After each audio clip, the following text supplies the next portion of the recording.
يا رب بالمصطفى بلغ مقاصدنا واغفر لنا ما مضى يا واسع الكرم يا رب بالمصطفى بلغ مقاصدنا واغفر لنا ما مضى يا واسع الكرم من تذكر جيران بذي سلم مزجت دمعا جرى من مقلة بدمي يا رب بالمصطفى بلغ مقاصدنا واغفر لنا ما مضى يا واسع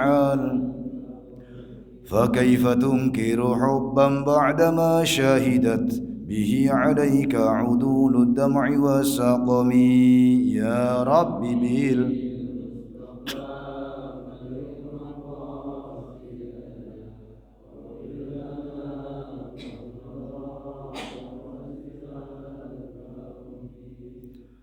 هو الحبيب الذي ترجى شفاعته لكل هول من الأهوال مقتحم يا رب بالمصطفى بلغ مقاصدنا واغفر لنا ما مضى يا واسع الكرم اللهم صل وسلم وبارك عليه وعلى آله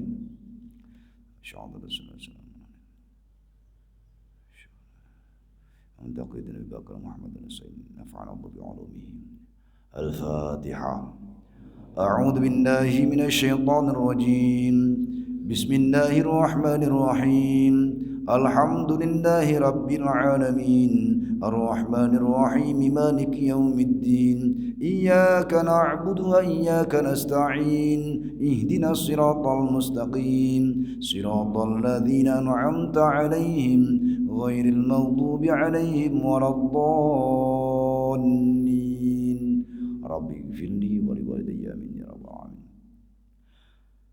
السلام عليكم ورحمة الله وبركاته.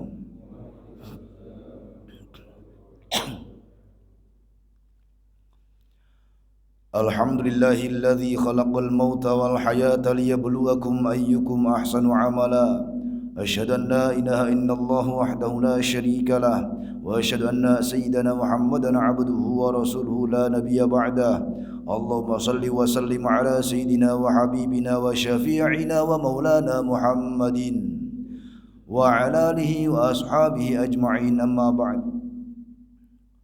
Qala Allah ta'ala fi kitabihil karim أعوذ بالله من الشيطان الرجيم بسم الله الرحمن الرحيم إن الله يحب التوابين ويحب المتطهرين وقال رسول الله صلى الله عليه وسلم يطهره الماء والقرض صدق الله العظيم وبلغ رسوله النبي الحبيب الكريم ونحن على ذلك من الشاهدين والشاكرين والحمد لله رب العالمين.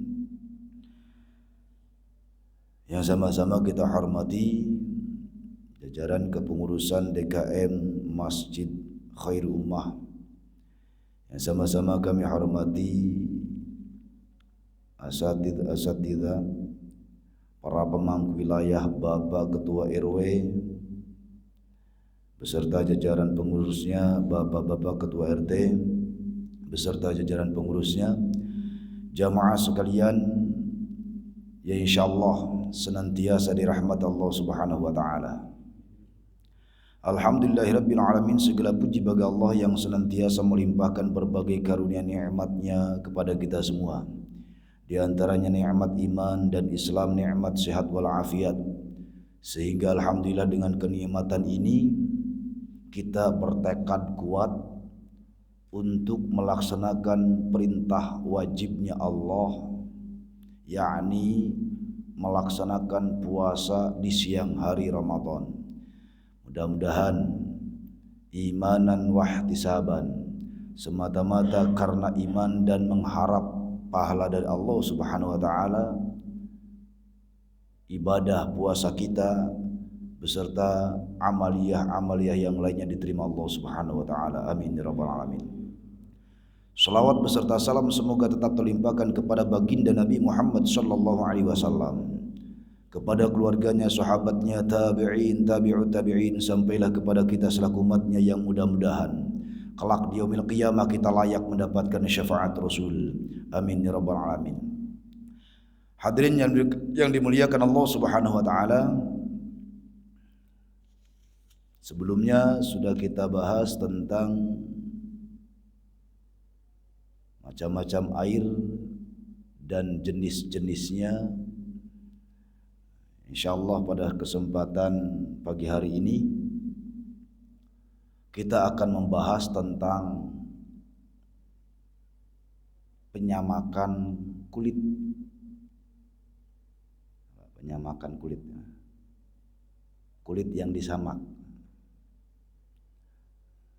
Sayang kemarin awal pandemi biasanya tukang kulit sampai rebutan. Ya, tapi kemarin mah sepi. Ya, ngerasain ya. Kulit sampai gagal laku. Sayang itu kulit. Buang sayang. Kenapa tidak kita disamak aja? Ya. Jadi Rasulullah sallallahu alaihi wasallam di dalam pembahasan nanti ini memberikan prakarya bagaimana secara manual seseorang bisa berkarya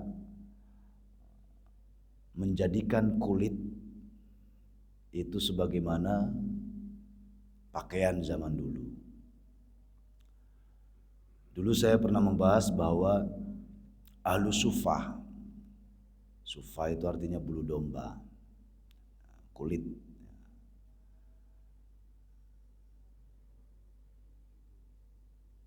Yang kemudian sampailah definisi ahli sufi adalah mereka yang menyepi dari dunia, zuhud dari dunia, yang pada zaman Nabi ciri-cirinya adalah mereka sering tidur di masjid,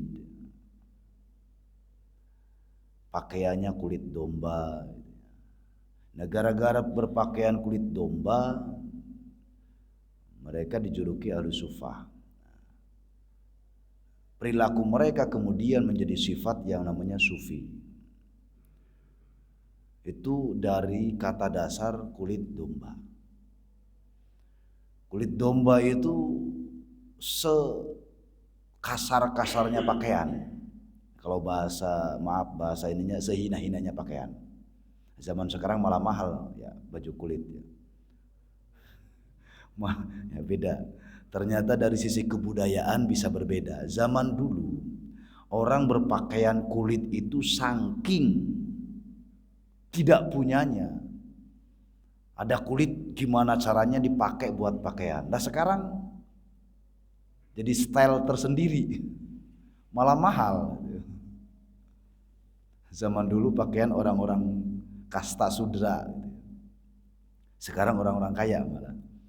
Yang kita malah nggak sanggup beli karena mahalnya. A'udzu billahi minasyaitonir rajim. Bismillahirrahmanirrahim. Faslun wa juludul maitati tathuru bid-dibaghi illa jildal kalbi wal khinziri wa ma yatawalladu minhuma aw min ahadihima. Fasal menerangkan kulit mayit, bangkai maksudnya. Kulit bangkai itu dapat disucikan dengan disamak, kecuali kulit anjing, kulit babi, dan peranakan dari keduanya atau dari salah satunya. Jadi apapun selain dua jenis hewan ini atau peranakan dari dua jenis hewan ini itu bisa disucikan, artinya bisa dipakai.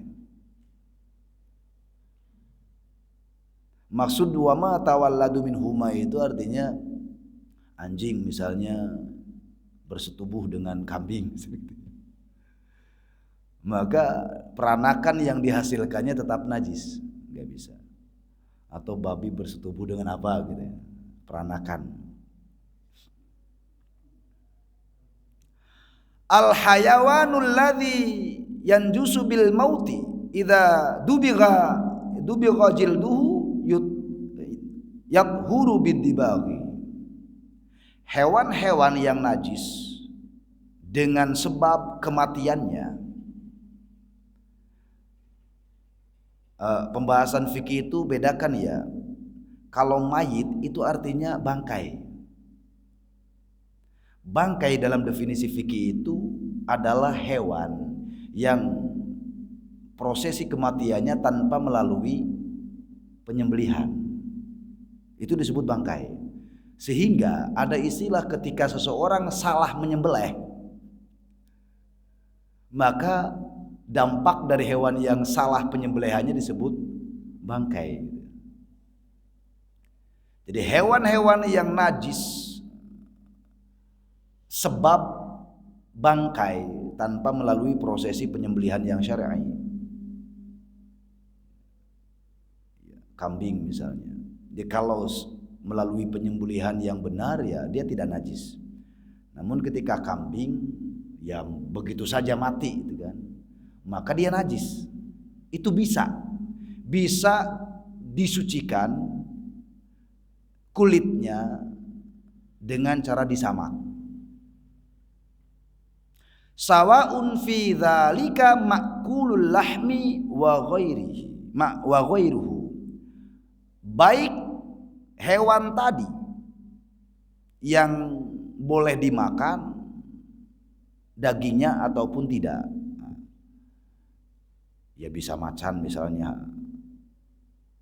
singa, buaya yang populer zaman sekarang itu kan haram dimakan. Cuman tetaplah diperbolehkan atau bahkan menjadi suci dengan cara dengan cara disamak. Wal aslu fi dzalika haditsu Maimunah radhiyallahu anha haitsu qala an-nabiy sallallahu alaihi wasallam fi syatiha. Dasarnya wal aslu, asalnya, dalilnya di dalam perkara tadi adalah riwayat hadis Maimunah radhiyallahu anha. Tatkala Nabi Muhammad sallallahu alaihi wasallam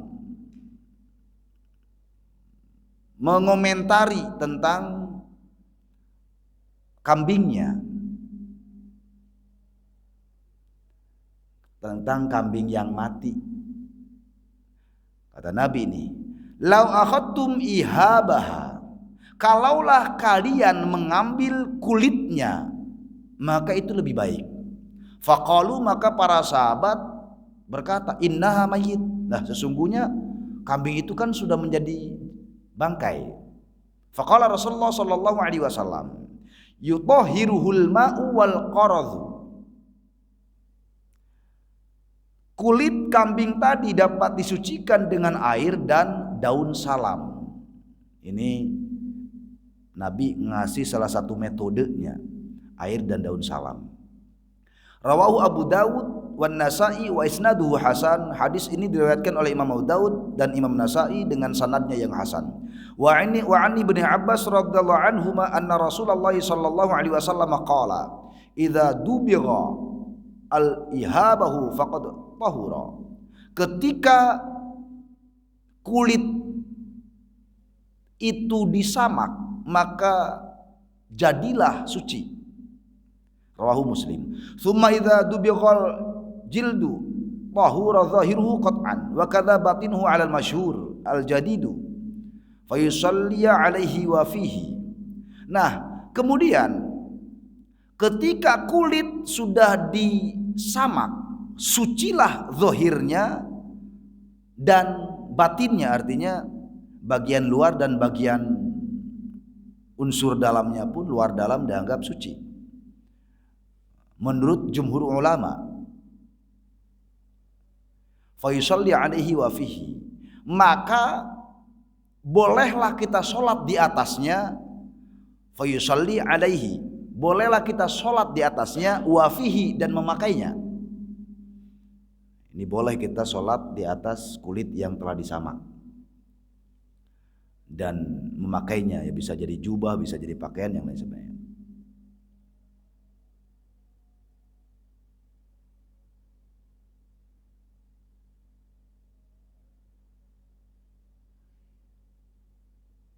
Kemudian wa yakunu dibagu bil asya'il hurrifati kasyabi wasyati warqaradi wa qusyurir rumman. Jadi penyamakan itu dapat dilakukan dengan berbagai cara yang mengandung hurrifah, yang mengandung unsur pahit atau sepat, seperti syab, tawas. Tawas itu kan sepat banget tuh. Wasyat atau pala. Ini pala itu maksudnya bumbu kali ya? Buah pala ya? Wah, ini yang orang sepuh yang tahu. Buah pala. Ya, buah pala. Wal qarad, daun salam. Wa qusyurir rumman, dan kulit delima. Wa yahsulu dibahu bil asya'il mutanajjisati, dan penyamakan dapat dihasilkan dengan sesuatu yang terkena najis. Wan najasah, dan sesuatu yang najis. Jadi penyamakan itu dapat dihasilkan dengan sesuatu yang terkena najis atau yang najis sekalipun. Kadzarqil himami, seperti kotoran burung dara. Ini gak tahu dah siapa yang pernah ngerasain ini, konon katanya sepet banget. Ya ini contohnya bisa saja mungkin kotoran burung apapun ya. Cuman kan yang paling danta burung dara. Dan burung dara mah sekali lagi banyak gitu kan. Kalau burung gereja kan ngumpulinnya susah. Kalau burung dara mah banyak. Ini sepat. Alal as-sahih, menurut pendapat yang paling sahih. Wala yakfi, dan tidak mencukupi at-tajmidu, penyamakan, biturabi, dengan tanah, wasyamas, dan dipanaskan. Enggak cukup. Alal sahih. Bagaimana kalau dengan tanah terus dijemur? Tetap tidak sah. Wa yajibu ghusluhu ba'da dibaghi, dan wajib membasuh kulit tadi sesudah penyamakan. Indubigha binajasi qat'an, kalau penyamakan dengan sesuatu yang najis, dipastikan cara penyamakannya tadi dengan kotoran burung dara atau kotoran yang lain. Ini untung nggak disebutin kotoran manusia,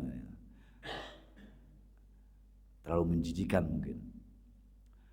Jadi wajib dicuci setelah penyamakan, ketika penyamakannya dengan perkara najis. Wakadha, dan tetap sama, tetaplah wajib dicuci indubi ghabi tahirin, ketika penyamakannya dengan perkara yang suci. Allah sahih, menurut pendapat yang sahih. Artinya cara penyamakan dengan barang suci saja tetap wajib dibasuh, karena bagaimanapun yang namanya kulit harus hilang sisa-sisa daging, terlebih penyamakannya dengan sesuatu yang najis. Qala al-ashab, para ulama madhab Syafi'i berkata, wa ya'tabiru fi kaunihi syara madbukhan thalathatu umur, dibuat gambaran dalam keberadaan penyamakan, maka jadilah penyamakan yang memenuhi 3 perkara. Jadi akan dianggap sah penyamakan kalau memenuhi 3 unsur. Ahaduha, salah satunya nazhu fudolati, yaitu menghilangkan sisa-sisa daging. Kan biasanya kita tahu kalau nyeset kulit aja banyak daging yang tersisa. Itu harus benar-benar hilang, harus benar-benar tak tersisa daging-daging yang menempel. Itu harus. Sebab daging ini yang mudah sekali menghantarkan aroma tidak sedap ketika berlama-lama. Atsani ayyutayyiba nafsul jildi. Yang kedua, penyamakan tadi keberadaan kulitnya harus benar-benar baik, tidak rusak. Jadi si kulit ini haruslah kulit yang masih segar maksudnya. Tidak mungkinlah ini ada bangkai misalnya kambing udah ada kali 2 minggu kemudian kita, nah itu kan udah rusak gitu. Atsalits, yang ketiga, ayantaha fi dibaghi ila halati bihaitsi law naqa fil ma'i lam yu'iddul fasadu wal wannatan. Nah yang ketiga, ketika sudah selesai di dalam penyamakan, sampailah ketika si kulit tadi direndam di dalam air. Ini syarat yang ketiga nih, untuk lebih membuktikan secara ilmiahnya. Ketika sudah selesai prosesi penyamakan, maka kalau si kulit tadi direndam di dalam air, maka tidak lagi terjadi kerusakan dan tidak berbau. Sudah selesai nih penyamakan, menghilangkan segala kotoran atau sisa-sisa daging dengan berbagai media tadi. Setelah selesai, dianggap selesai, maka si kulit tadi direndam. Ketika si kulit tidak tadi direndam, maka tidak boleh ada hal yang rusak dari kulit. Tadi diketahui bakal mudah rusak ketika kulitnya memang sudah kadaluarsa atau berbau. Kalau masih berbau, artinya si kulit tadi tidak bersih dari sisa-sisa kotoran atau daging yang tersisa. Kalau murni kulit, dia aroma kulitnya murni, tidak berbau busuk begitu. Wallahu alam. Wa amma jildul kalbi wal khinziri wa far'un ahaduhuma.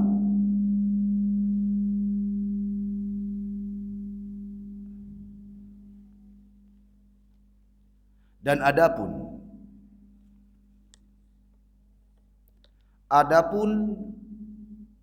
kulit anjing, babi dan peranakan salah satu dari keduanya, faliyat hiru, maka tidak suci bidibagi dengan cara disamak. Indana, menurut mazhab kami, bila khilafin, dengan tanpa perbedaan pendapat. Li'annahuma najasan fi halil hayat wa dibaghi innaha yuthiru jildan. Jadi secara anjing dan babi atau peranakan dari keduanya itu ketika hidupnya aja najis. Ketika hidupnya aja najis. Sementara hewan-hewan yang lain selain anjing dan babi itu tidak najis. Kita bersentuhan dengan harimau, dengan buaya misalnya enggak masalah, tidak najis. Ini yang menjadikan kulit anjing dan babi atau peranakan dari keduanya tidak berlaku. Ini bisa dipraktekkan nanti misalnya, nyoba-nyoba. Daripada beli mahal, sekarang kan mahal banget itu pakaian dari kulit. Saya pernah waktu di pondok itu mempraktekkan ini yang begini. Ternyata dengan cara penyamakan yang benar itu kulitnya benar-benar bagus. Kulit yang bagus, biasanya kulit yang setengah jadi itu ketika dijemur kerasnya luar biasa. Oh, berarti belum. Itu masih banyak sisa-sisa lemak atau daging. Nah, kulit yang jadi, murni kulit, itu biasanya kulit yang dijadikan bedug. Itu udah jadi itu. Nggak mungkin kita bongkar jadiin baju kan. Bedugnya aja sampai belasan juta. Misal, itu kulit yang jadi tuh kayak bedug itu. Lah, orang-orang pengrajin itu ya ini Konsepnya dari sini seperti itu.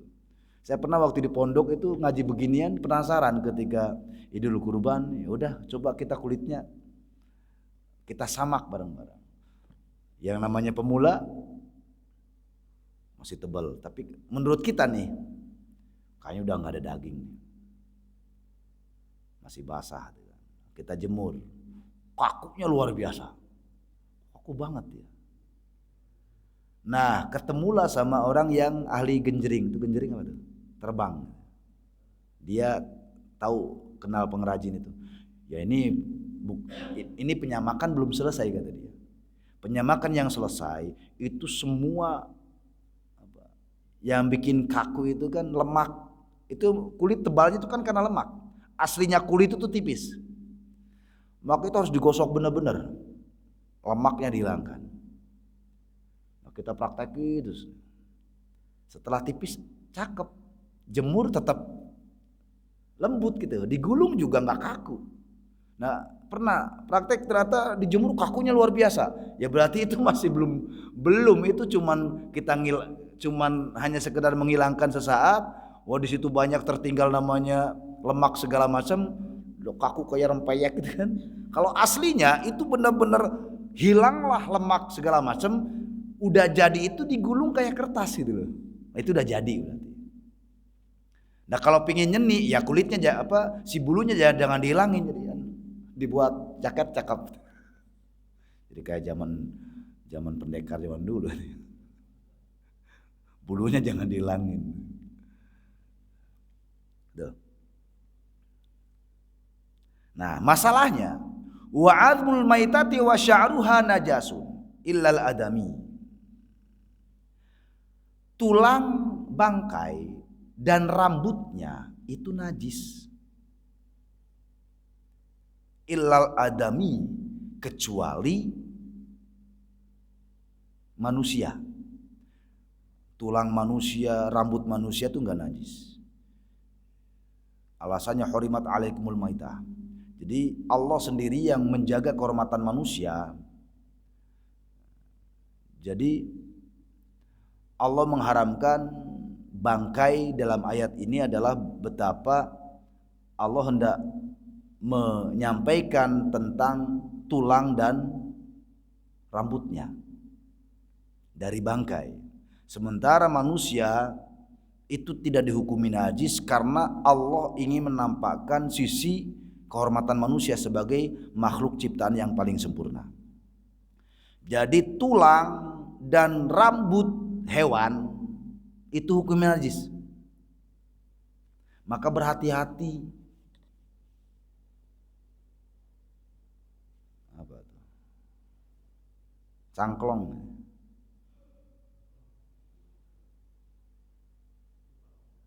Perhatikan. Pembahasan fikih itu kalau maitah berarti bangkai, tidak melalui prosesi penyembelihan. Itu tulangnya, rambutnya najis. Konon beredar pipa buat ngerokok itu dari gading gajah. Saya belum pernah lihat gajah disembelih gitu. Karena kalau saya lihat di video-video itu kesadisan para pemburu gading itu gajahnya dibuat sekarat, dibuat mati gitu. Lagian siapa yang berani menyembelih gajah gitu. Dibuat sekarat, dibuat mati, nanti membusuk, gadingnya diambil. Itu berarti najis. Kalau bangkai ya, bangkai. Pembahasan kita tegaskan, pembahasan fikih itu kalau istilah bangkai adalah hewan yang halal maupun tidak halal, yang penting bukan najis ya, bukan anjing dan babi. Yang halal dimakan maupun yang haram dimakan selain dua hewan tadi atau peranakannya tidak melalui prosesi penyembelihan, maka itu disebut bangkai.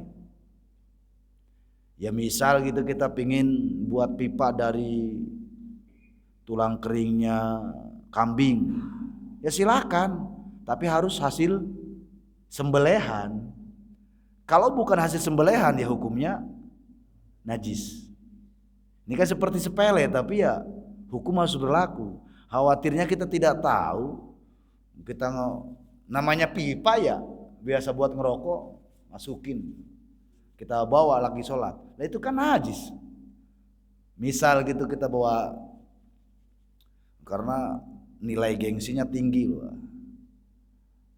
pipa dari gading gajah.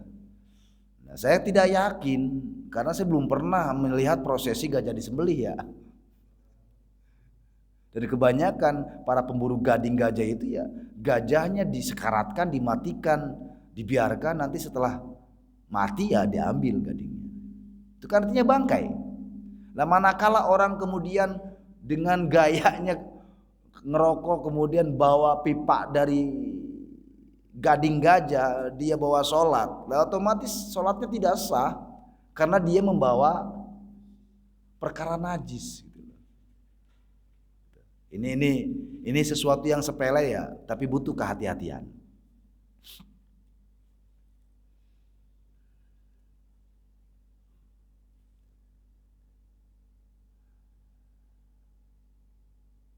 Cukup sekian. Ada pertanyaan mungkin? Silakan. Waalaikumsalam warahmatullahi wabarakatuh. Silakan.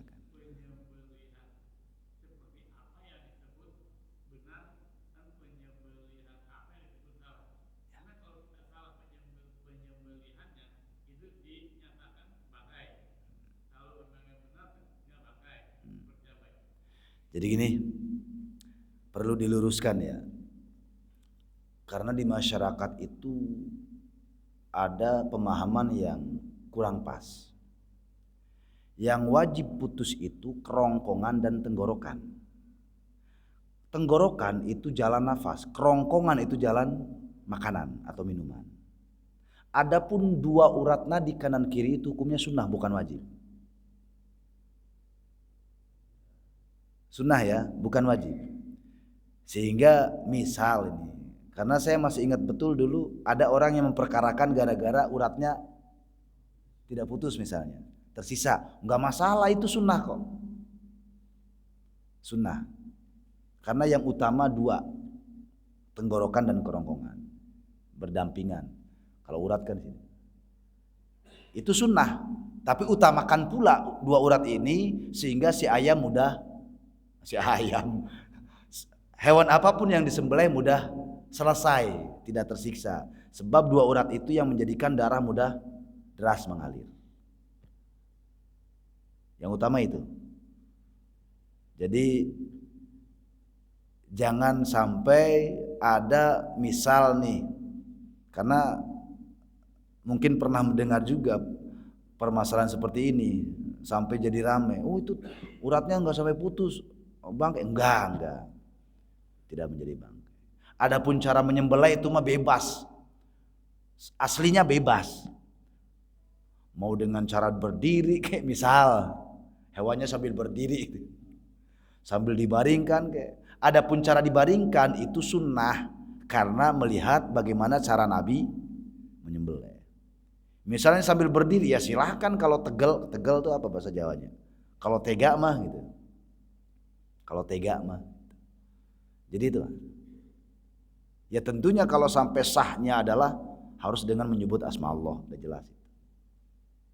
Bahkan Imam Syafi'i dalam madhab menyebut asma Allah sekalipun tidak wajib, hukumnya sunnah. Karena kewajibannya adalah bagaimana dalam prosesi penyembelihan terputusnya urat itu.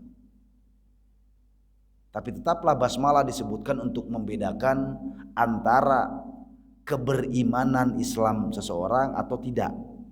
Sehingga di dalam Al-Qur'an kan haram memakai memakan hewan yang tidak menyebut asma Allah. Padahal yang menyebut asma Allah itu berkaitan dengan keimanan. Sehingga terbukti sembelihan non muslim saja itu halal. Ini non muslimnya yang beriman loh ya. Nah, kalau zaman sekarang wallah alam masih ada tidak? Istilahnya non muslim di sini ahli kitab. Sekarang ahli kitab wallah alam. Ini kalau kembalikan ke zaman Nabi. Sebab ahli kitab yang asli adalah tetap mentauhidkan Allah. Kesesatannya adalah ketika mereka meyakini Tuhan itu 3, itu doang. Sebab di zaman Nabi itu Nasraninya masih ada keterjagaan. Buktinya pendeta siapa? Bahiro ya. Itu murni. Nah, kenasraniannya itu masih terjaga. Sebab dia mengimani akan adanya Nabi. Dia mengimani itu. Cuman syariat Islam datang itu karena ajaran Nasrani sudah diacak-acak. Tapi segelintir orang termasuk tokoh waktu itu adalah pendeta Bahiro itu masih yang menjaga. Tapi secara umum sudah dirusak. Sehingga Islam datang untuk meluruskan atau menyempurnakan syariat. Jadi itu Pak ya. Ya silakan. Gak masalah Pak. Biasanya kan sambil, nah itu sambilnya itu gak berlaku sekarang. Silakan.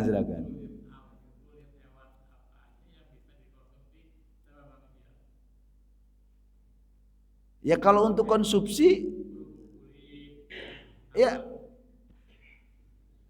hewan apa saja yang dapat dikonsumsi, ya hewan yang halal. Kalau yang haram jangan. Bedakan ya, ini tolong bedakan. Penyamakan itu kan membuat kulit sebagai aksesoris. Kalau zaman dulu sebagai pakaian.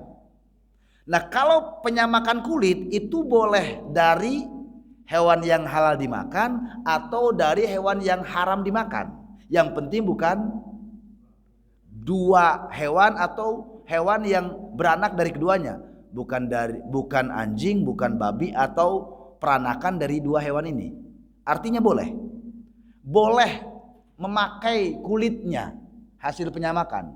Adapun cara mengkonsumsi tetap yang haram ya haram. Kalau kerupuk rambak itu kan dari kulit sapi ya. Ya halal atuh. Kecuali kulit sapinya bangkai itu lagi. Jadi tadi kita katakan gini, kita bayangin Mbak, kita menemukan sapi nih tergeletak mati. Ini kayaknya mati nih baru hari ini nih. Sapi ini saya mengilustrasikan. Sayang amat nih sapi. Ambil kulitnya, kita ambil kulitnya. Bukan buat dimakan karena sudah menjadi bangkai. Tapi kita jadikan kulitnya untuk samak. Samak itu apa? Apa sih bahasanya? Ya kulit jadi aksesoris, jadi pakaian, jadi apa gitu. Atau jadi sajadah bisa. Atau jadi beduk. Tapi dengan prasyarat penyamakan tadi. Sebagaimana yang Rasulullah sampaikan secara singkat tadi. Jadi gitu Pak. Artinya hewan halal sekalipun kalau dia menjadi bangkai, tidak melalui prosesi penyembelihan, maka haram. Ya tidak harus sih dengan prosesi penyembelihan yang murni kalau memang situasi kondisi darurat. Misalnya ada sapi kejebur, kambing kejebur di sumur. Itu kambing kelihatannya udah sekarat tuh. Kalau nunggu diangkat takut keburu mati, lah kita tombak. Bismillahirrahmanirrahim.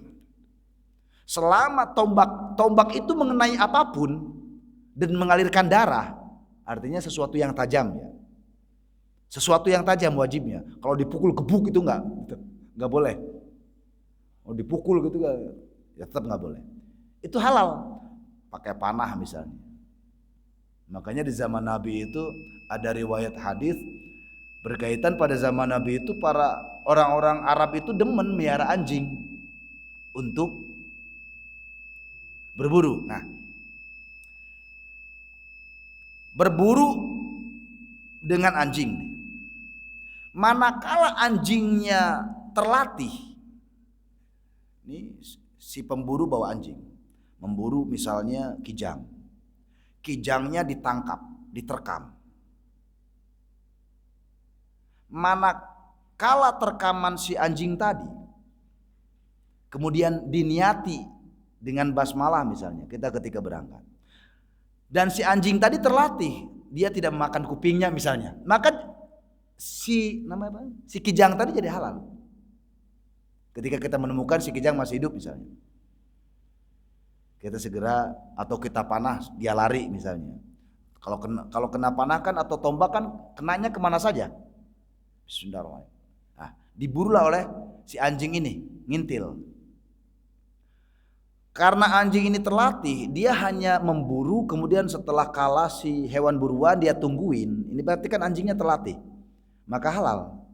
Lah manakala anjingnya belum terlatih banget, kemudian dia makan kupingnya segala macam, sampailah dia mati. Ketika kita sampai ternyata mati, kupingnya udah nggak ada, kuping si hewan buruan. Maka si hewan tadi tetaplah menjadi bangkai, harus utuh. Boleh lihat hewan terjerembab di sumur, misalnya kambing, kalau kita ngangkat terlalu lama takutnya keburu mati, kita tombak bismillahirrahmanirrahim, atau kita panah. Yang namanya manah nombak kan bisa kena apapun, itu halal. Nah, ngomong-ngomong tembak itu masih khilaf sampai sekarang tuh. Sebab ulama zaman dulu itu, ya alam kan zaman dulu mah karena sangat primitif ya, yang mengartikannya adalah sesuatu yang tajam. Sementara tembak itu pelurunya bukan tajam, tumpul tapi dengan kekuatan yang dahsyat ya. Gitu ya. Kalau saya lihat pelor itu kan sebenarnya tumpul. Bulat, ada yang bulat, ada yang kayak tapi karena ya entahlah kalau tembakan. Ya kalau secara fikih zaman dulu ya mungkin karena zaman dulu mah primitif dengan peralatan yang harus tajam ya, maka syaratnya harus dengan benda tajam. Sampailah ada istilah kalau dengan benda tumpul misalnya kita gebuk mati, itu ya tetap haram. Harus dengan sesuatu yang tajam, entah itu parang lah. Nah, umpamanya kita bergelut dengan sapi liar atau kuda liar atau apapun lah di hutan, kan gak mungkin boro-boro sendiri kita nyembelih, kita tarung sama dia pakai golok. Terkena apapun ya menjadi halal dengan niatan itu. Jadi kalau tembakan saya belum bisa kasih jawaban, karena secara fikih zaman dulu itu ya syaratnya harus dengan benda yang tajam. Kalau benda tumpul itu tidak memenuhi syarat. Jadi gitu Pak ya. Oh ya, monggo. Silakan. Ya. Gimana?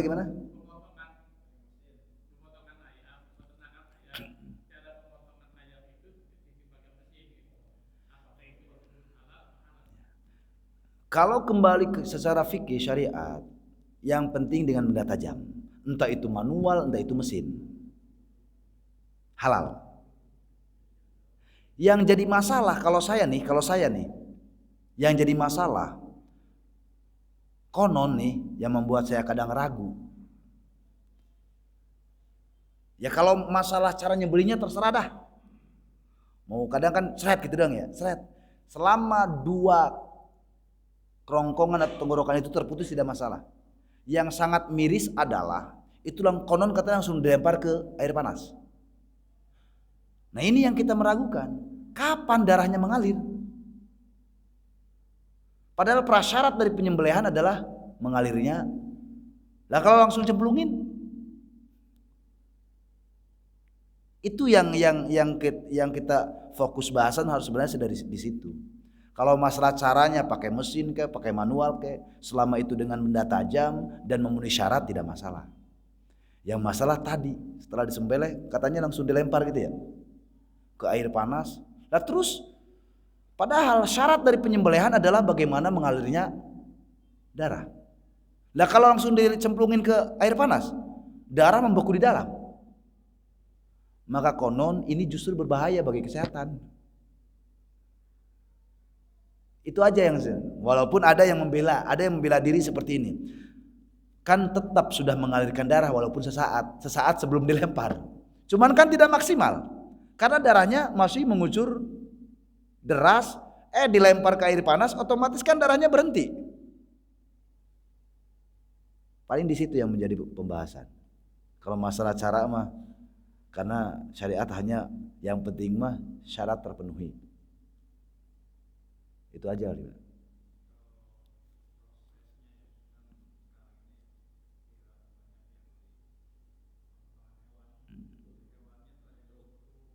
Ya. Ya.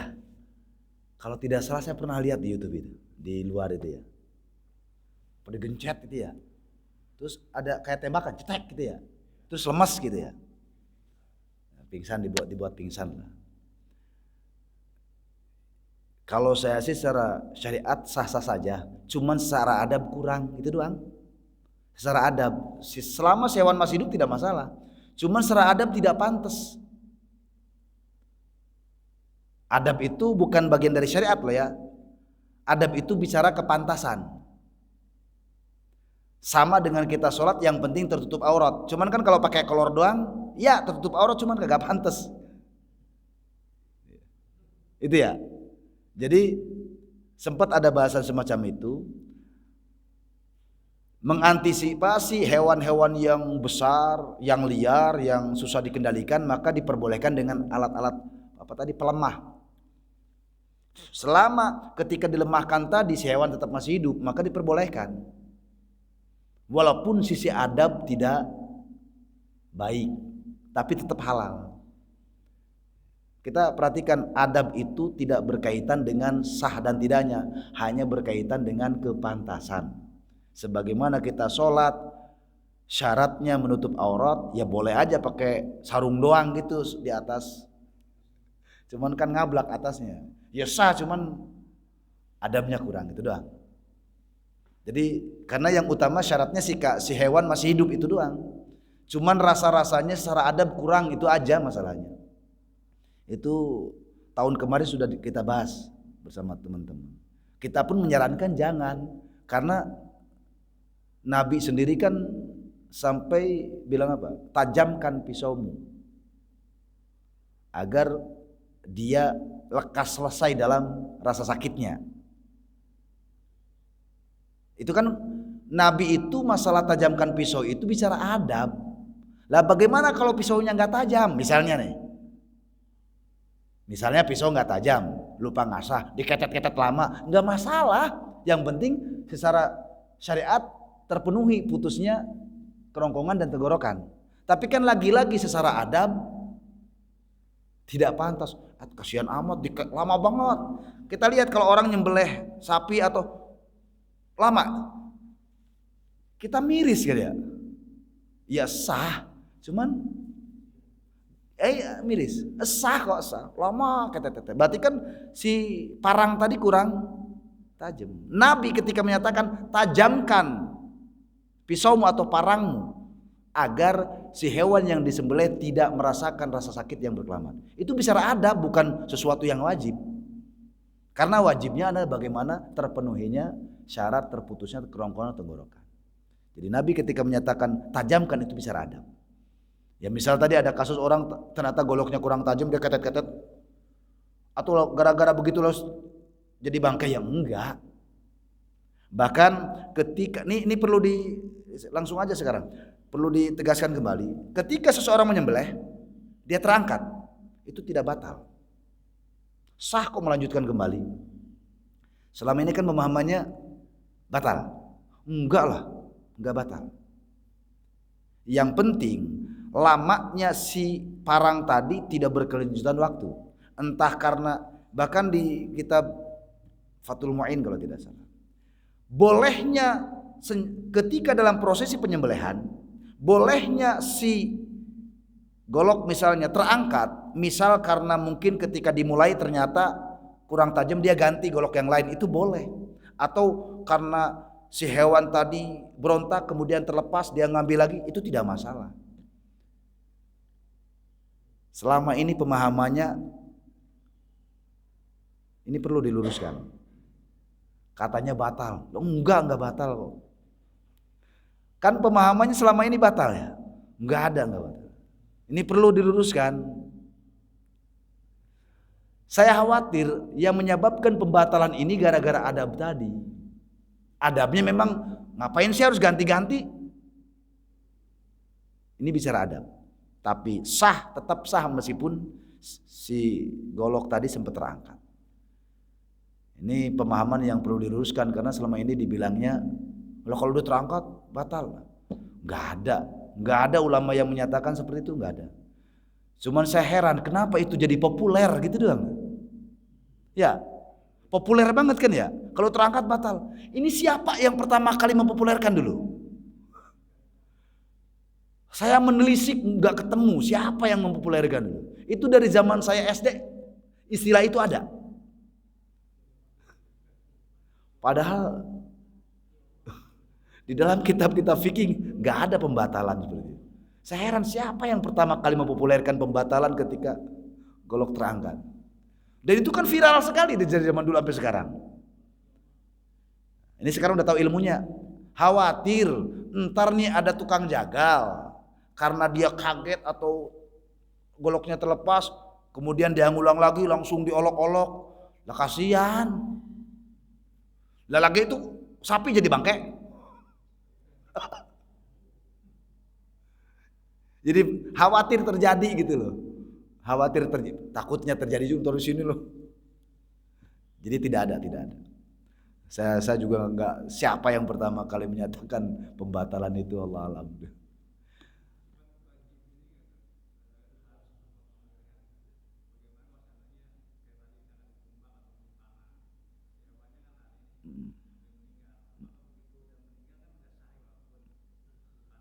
Ya.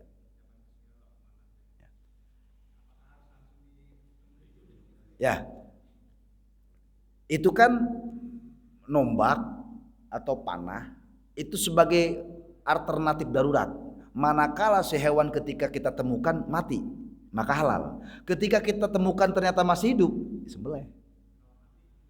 Enggak usah. Kalau udah mati enggak usah, ya halal. Kan darah keluar dari, walaupun sebenarnya gini, kenapa harus leher? Ini kita tegaskan kenapa harus leher? Karena terdapat 2 urat besar atau mempercepat kematian karena disinilah urusan nafas. Nah, manakala nafas gak bisa ya otomatis cepat mati. Itu syariatnya kenapa harus leher. Adapun tadi karena darurat misalnya dalam perburuan ditombak, dipanah, kemudian seharian kita kejar gitu kan, lama-lama dia lemas, kehabisan darah ya mati sendiri. Maka halal. Manakala kita dapat mengejarnya dan dia masih hidup ya maka disembelih sebagai prasyarat memenuhi syariat. Itu aja. Kalau ketemu ternyata sudah jadi bangkai ya nggak masalah, sudah mati misalnya. Tapi kita niatkan ketika menombak dia, memanah dia bismillah, halal. Jadi perkara leher itu karena syariatnya, leher itu yang paling mudah mematikan. Orang boleh kehilangan tangan, kehilangan kaki masih hidup, kehilangan leher. Ini kasarnya gitu ya. Kasarnya seperti itu. Tapi tangan sekalipun kalau tidak segera ditangani tetap aja mati. Darahnya ngucur terus. Misal ini, permisalannya seperti itu. Tapi ketika tangan atau kaki terputus segera ditangani, dia masih hidup. Lah kalau leher, ya nggak bisa. Gimana? Ya masalah leher mah itu boleh, makanya saya bilang masalah cara berdiri, cara berbaring itu tidak masalah.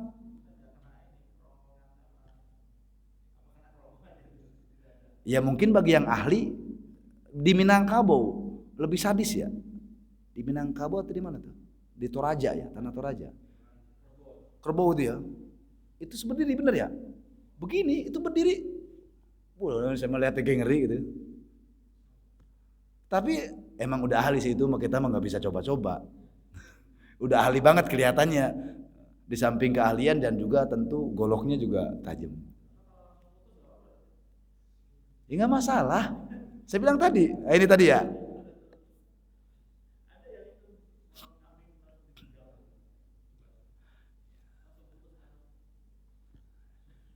Gak usah kambing lah kegedean, ayam dulu sering kalau ayam ya nggak masalah, cuman lagi-lagi adab gitu ya nggak masalah sebenarnya ya, kalau kambing mah kan rada keras putusnya, rada mustahil walaupun bisa terjadi. Ayam yang sering mah saya ngalamin dulu, berasa kurang yakin ketetet tahu lepas itu ya.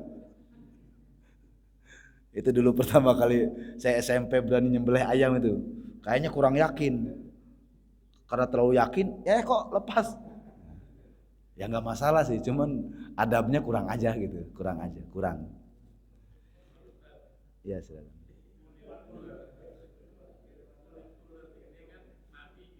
Ya, boleh. Bukan masalah halal ya. Ini mohon maaf, tolong bedakan antara tidak najis, gini ya. Suci dan halal itu berbeda.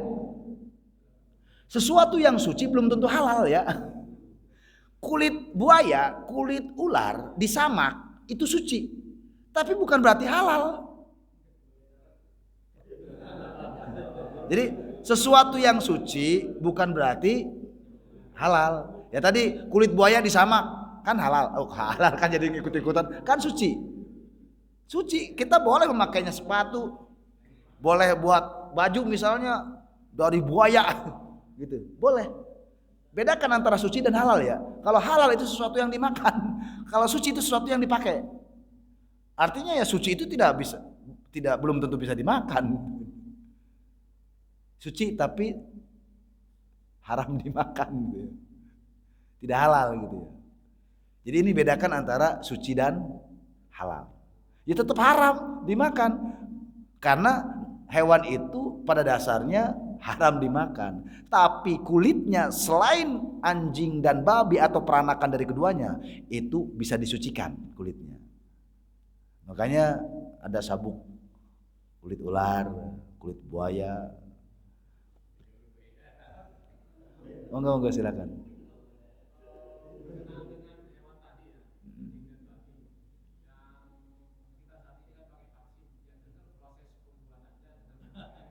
Ya. Prosesi vaksin. Saya teringat tahun 90-an, zaman Orde Baru dulu. Dulu sempat dihebohkan. Karena salah satu prasyarat berhaji itu divaksin. Ya dasarnya itu adalah dunia medis. Para ulama kan cuek, pikirnya mah Tapi ternyata suatu kali diteliti tahun 90-an itu sempat ramai. Ternyata salah satunya unsur mengandung babi. Wah itu jadi polemik. Jadi polemik dong. Mau haji disuntik vaksin yang mengandung unsur babi. Saya tidak tahu unsur babi itu dalam skala apa. Tapi secara fikih, dasarnya secara fikih, sedikit banyaknya sesuatu yang najis tetaplah najis. Itu dasarnya. Tapi kenapa pada akhirnya tahun 90-an gonjang-ganjing itu MUI sendiri pada akhirnya menghalalkan. Dengan satu syarat, lid darurat. Itu aja. Misal, alasan waktu berhaji tahun 90, tahu saya 80 atau 90 sempat ramai zaman itu. Ini kan golongan manusia. Indonesia berangkat ke Mekah dengan kondisi tubuh yang tidak memungkinkan, harus berhadapan dengan cuaca yang berbeda. Bisa jadi juga di sana ada penyakit yang berbeda, secara tubuh daya tahannya kurang. Maka satu-satunya cara agar memperkuat antibodinya adalah dengan vaksin. Maka fikih berkata ad-daruratu tubihul mahzurat. Perkara darurat itu membolehkan sesuatu yang dilarang. Sebagaimana kalau kita kelaparan di hutan misalnya, enggak ada yang lain kecuali babi. Ya pada saat itu kita boleh makan babi. Yang penting enggak disisain buat ntar lagi ya enggak boleh. Kayak enak ya, udahlah saya bawa sisanya, ya enggak bisa begitu. Dimakan saat itu saja sekedarnya hanya untuk menyambung hidup. Enak nih, sisa banyak lah dikantongin, itu lain hal. Jadi kehalalannya sebenarnya bukan halal, pembolehan ya. Hukumnya tetap haram, tapi menjadi boleh karena darurat. Bukan yang haram jadi halal, bukan. Hukumnya tetaplah haram, tetapi dibolehkan oleh syariat karena darurat. Sebagaimana orang sakit, walaupun saya kalau bicara penyakit berusaha mencari alternatif yang halal. Cuman saya juga tidak menyalahkan, misalnya kalau tidak salah sekarang populer cacing merah itu ya. Apa tuh namanya yang katanya buat penurun panas itu. Demam tinggi, pitaplek apa Fermin itu ya. Katanya itu ya. Ya kalau kembali ke kaidah tadi, karena ini buat daya penyembuh, boleh. Cuman sebenarnya secara syariat punya catatan, pembolehannya itu ketika alternatif yang halal sudah tidak ada. Masalahnya ketika dikembalikan kepada watak manusia, manusia itu nggak sabaran. Kebetulan yang Fermin tadi mungkin sangat manjur, sehingga ngapain cari yang halal, ini yang manjur ini dah. Padahal kalau bicara syariat murninya, kalau sudah berbagai cara, emang nggak ada yang lain apa obat yang halal misalnya, maka diperbolehkan yang haram sebagai perkara darurat. Jadi itu. Ya, monggo. Silakan. Oh ya, di luar kulit. Ya.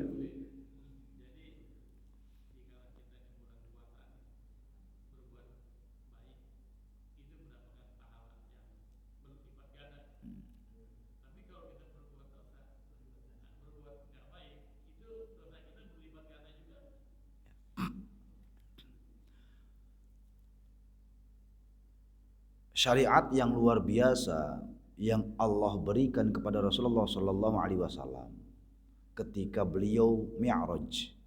Di antaranya Allah berfirman begini dalam hadis qudsi. Keagungan umatmu, kata Rasul, adalah ketika dia berniat baik, maka niat baik niatnya saja sudah dihitung satu pahala. Manakala niatan tadi dilakukan, maka menjadi 10. Namun ketika hamba umatmu dia berniat buruk, Allah tahan, gak dicatat. Baru niat doang nih, gak dicatat. Manakala niatan buruk tadi dilakukan, maka dosanya 1. Hikmahnya adalah ini rahasia rahmat Allah itu lebih luas daripada murkanya. Tuh. Rahasianya juga ini anugerah yang dikhususkan kepada umat Rasulullah Sallallahu Alaihi Wasallam. Hikmah berikutnya adalah itu mengajarkan psikologi manusia, sesuatu yang baik itu harus dimotivasi. Itu kan motivasi yang baik. Makanya bicara motivasi, sering-sering aja berniat baik. Iya benar. Setidaknya seseorang yang hatinya dipenuhi dengan niatan baik, dia akan berprasangka baik. Itu aja. Mungkin dia tidak sanggup, atau mungkin hanya beberapa yang dia lakukan, tapi jagalah, saya pingin ini, yang baik-baik.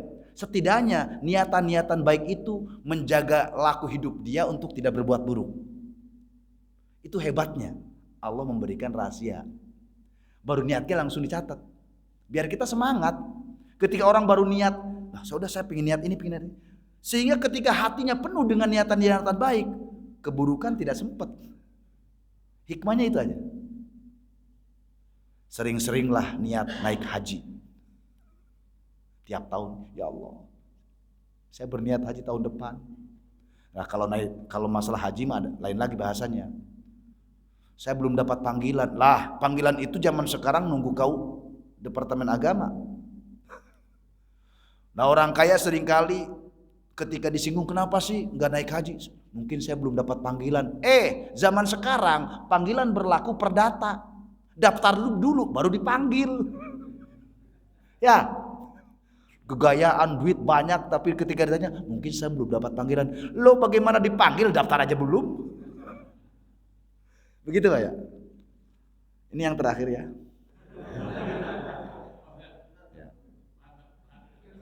Ya, tapi saya terima kasih juga. Saya yakin dengan Bapak banyak bertanya, banyak ilmu yang semua pun jadi tahu. Ya. Jadi tidak ada yang sia-sia, bahkan itu luar biasa. Dari pertanyaan Bapak inilah keluar ilmu yang lainnya jadi tahu. Itu luar biasa. Tapi sehebat apapun niatan baik tadi model pertanyaan, tolong dibatasi karena dari tadi saya harus pamit. Bukan saya tidak mau, bukan. Insya Allah. Monggo. Silakan.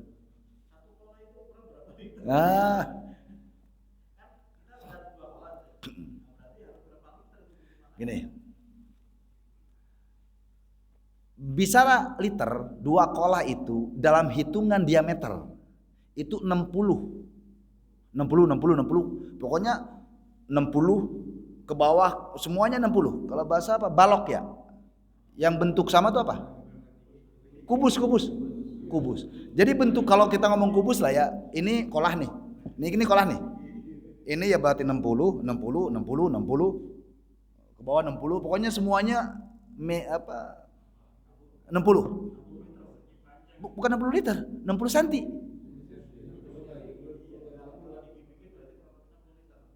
Oh, alam dah. Pokoknya ukurannya 60 cm. Pokoknya batas minimalnya 2 kolah itu diameternya kubus tadi 60, pokoknya 60 semuanya. Yang enggak tahu kira-kira itu 60 semua kubus tadi berapa liter? Enggak tahu dah. Otomatis lah.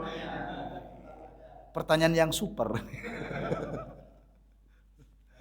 Cukup ya. Wallahualam bishawab. Demikian mudah-mudahan sedikit ilmu yang disampaikan dan pertanyaan-pertanyaan tadi yang ringan namun alhamdulillah berbobot dan semua mendapatkan jawaban-jawaban yang insyaallah bermanfaat buat kita semua. Amin. Al-Fatihah.